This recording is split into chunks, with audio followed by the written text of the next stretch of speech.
Salut! Écoute, je me suis trouvé un petit endroit sympathique. Là, c'est une installation sportive, c'est comme un stade. Il y a les 400 mètres là, comme un stade de sport, de l'athlétisme, mais il n'y a personne, donc c'est tout tranquille. Bon, par contre, il y a encore vachement de vent, donc j'espère qu'avec ma super moumoute anti-vent, là, ça va aller pour toi au niveau du son. Tu vas bien pouvoir m'entendre, tu vas pas être gêné par tout ce vent. Bon, en même temps, ça fait du bien, hein, ça aide à supporter la chaleur,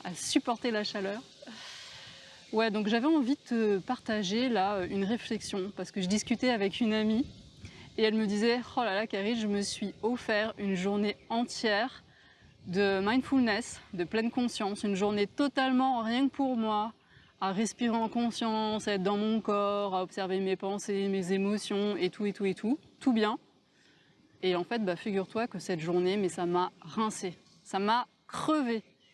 Et en fait, cette amie, elle en arrivait à la conclusion, elle me disait « Mais tu sais, en fait, je crois, Karine, que ce genre de pratique-là, mais c'est pas pour moi.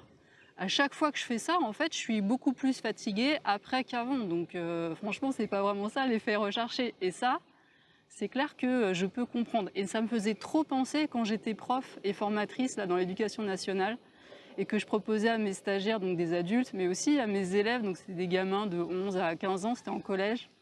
Et je leur proposais des stops à différents moments en cours. Et c'était vraiment fréquent qu'il y ait des gamins qui me disent « Mais madame, vos stops, moi je fais plus. Parce que je peux pas travailler après un stop. Moi je suis fatiguée, madame, après votre stop là. » C'était des gamins de banlieue parisienne.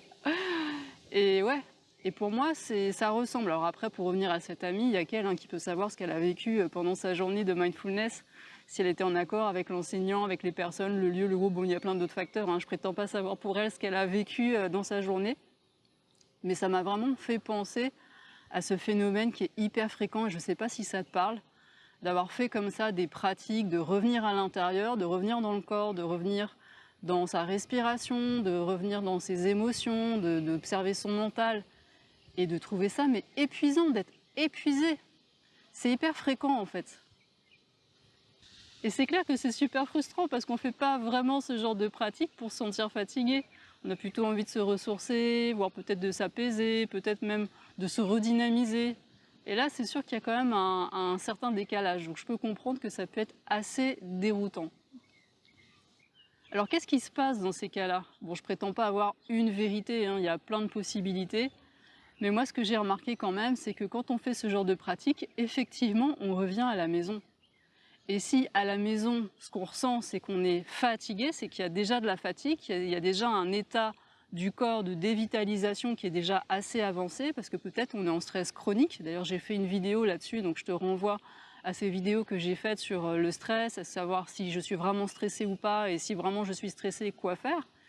Et donc beaucoup de personnes sont déjà dans un état assez avancé de stress chronique, et quand elles font ces pratiques de présence consciente, de mindfulness, de pleine conscience, t'appelles ça comme tu veux, et bien en fait, elles reviennent en contact avec leur réel niveau d'énergie, c'est-à-dire elles sont plus dans cet état d'excitation mentale, de fait qui permet de compenser leur fatigue initiale.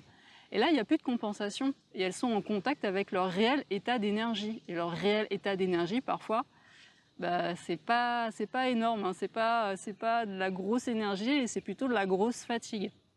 Donc ça, c'est une première possibilité pour expliquer pourquoi il y a cette grande fatigue, cet état d'épuisement quand on fait ces pratiques-là. C'est qu'en fait, on est déjà en fatigue avant, on est déjà en stress chronique avant, on se rapproche tout doucement du burn-out déjà avant, et ces pratiques nous rapprochent de notre réel état. Il n'y a plus aucune excitation et compensation du mental. Ça, c'est une première possibilité. Une autre possibilité, c'est que, ok, quand on fait ces pratiques-là, on rentre à la maison. Peut-être qu'à la maison, il n'y a pas spécialement de fatigue. Par contre, peut-être qu'à la maison, c'est trop petit. Peut-être qu'à la maison, c'est le bordel. Peut-être qu'à la maison, c'est crade.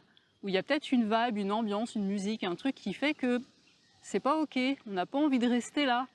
Je pense que tu sais ça comme moi, des fois à la maison c'est pas super cool, c'est pas super propre, c'est pas super bien rangé, c'est pas super agréable. Et on a la flemme, on n'a pas envie de faire le ménage, on n'a pas envie de ranger maintenant, et donc on se casse. On va se balader ailleurs, et on va voir ailleurs si l'herbe est plus verte, on va faire un tour, et voilà. Ça, c'est une autre possibilité. C'est que la plupart du temps, beaucoup de personnes sont à l'extérieur d'elles-mêmes, elles ne sont pas à la maison parce qu'il y a une vibe et il y a un état qui leur convienne pas, qui leur donne pas envie de rester. Du coup, elles se baladent, elles sont en décalage, voilà, elles explorent, mais elles sont pas là à l'intérieur. Et par contre, quand elles reviennent là à l'intérieur, là, dans leur point d'appui, dans leur respiration, ce qu'elles voient, ce qu'elles ressentent et ce qui se passe, c'est plutôt douloureux, tendu, désagréable. Et donc, elles n'ont pas envie de rester là. Et donc, du coup, cette fatigue qui est ressentie, c'est comme une stratégie de fuite du mental ego pour dire non, non, moi c'est désagréable, j'ai pas envie de rester là, donc je me barre. Et donc, je me barre dans le sommeil, en accusant les pratiques elles-mêmes, ou en accusant l'enseignant de mindfulness, ou le groupe, ou le lieu. Enfin bref, je trouve une très bonne raison, une très bonne excuse, je dirais plutôt, pour dire non, non, mais moi je fais pas ces pratiques-là parce que ça va pas le faire. Et là, le mental ego, il est juste en train d'essayer de préserver le statu quo, c'est-à-dire ce qu'il connaît, parce que le mental ego, je te rappelle que lui, il est le garant de notre intégrité, et souvent l'intégrité, il a tendance à confondre ça avec ce qui est connu. Donc il essaye de maintenir ce qui est connu parce que l'inconnu, ça le fait flipper. Et donc en plus, parfois, il n'y a pas non plus forcément les compétences, les connaissances, les savoir-faire pour transformer et ranger la maison et la rendre plus agréable. Et donc on ne sait même pas que c'est possible de la rendre plus agréable et plus sympa et plus ressourçante. Et donc on se barre, voilà, on ne reste pas là à la maison. Donc je ne sais pas si ça te parle, mais si tu regardes un petit peu mes vidéos depuis un moment, peut-être que tu vas commencer à savoir que à l'intérieur, là, bah oui, tu peux faire du rangement, tu peux faire du nettoyage, c'est vraiment une manière de parler, hein, parce qu'il n'y a rien de sale en fait à l'intérieur, c'est juste une image. Mais il y a des choses en tout cas que l'on peut transformer pour que ce soit plus doux et pour qu'il y ait plus d'espace et qu'on ne se sente pas comme ça étriqué à l'intérieur. Là, on peut y mettre plus d'espace, hein, on peut rajouter des pièces, on peut agrandir les pièces, on peut faire plein de trucs à l'intérieur de soi. C'est vraiment possible.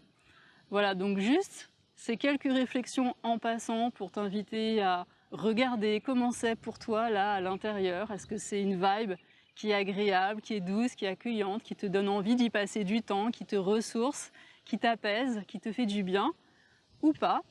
Et si c'est ou pas, est-ce qu'il y a des choses peut-être qui pourraient être mises en place pour améliorer la situation et que ce soit vraiment un espace à l'intérieur, à la maison, un espace effectivement de ressourcement, de guérison et de paix et de joie, parce que ça peut vraiment l'être. Voilà, en tout cas, je te fais plein de gros bisous. Et puis bien sûr, si tu as besoin d'accompagnement, d'aide, de soutien pour faire un petit peu de ménage, c'est vraiment manière de parler, hein. Et écoute, tu peux bien sûr me contacter directement en utilisant ce lien. Donc je te fais plein de gros bisous, je te souhaite de bons moments à la maison et je te dis à tout bientôt pour de prochaines vidéos. Je t'embrasse. Bye bye.